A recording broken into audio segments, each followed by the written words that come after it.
स्वराज्य दर्शन आपल्या हक्काचे न्यूज चॅनल।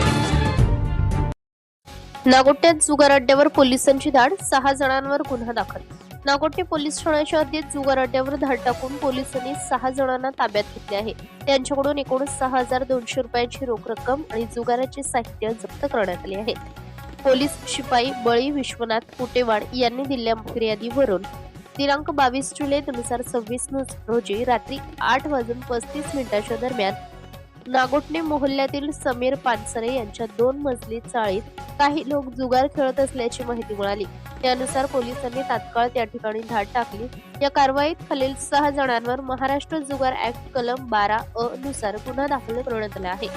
समीर अब्बाज पानसरे वय वर्ष 51, मोहम्मद ही सय्यद वय वर्ष 73, इरशाद आयुब इलानी वय वर्ष 39, इमान दादमिया मुल्ला वय वर्ष 39, मुजफर उमर कडवेकर वय वर्ष 42, सादिक कासम सिदी वय वर्ष 41, सर्व आरोपी नागोटे मोहल्ला तालुका रोहा येथील रहिवासी आहेत। पोलिसांनी घटनास्थळावरून जुगारासाठी वापरलेला कोरा कागद, बॉलपेन आणि प्रत्येकी 300 रुपयांप्रमाणे जमवलेली 1,800 रुपयांची गेम फी जप्त केली। तसेच आरोपींच्या अंगद झडतीतून 4,400 रुपये रोख रक्कम मिळवून आली। अशा प्रकारे एकूण 6,200 रुपयांचा मुद्देमाल जप्त करण्यात आला आहे। तर नागोटणे पोलीस या प्रकरणाचा अधिक तपास करीत आहेत।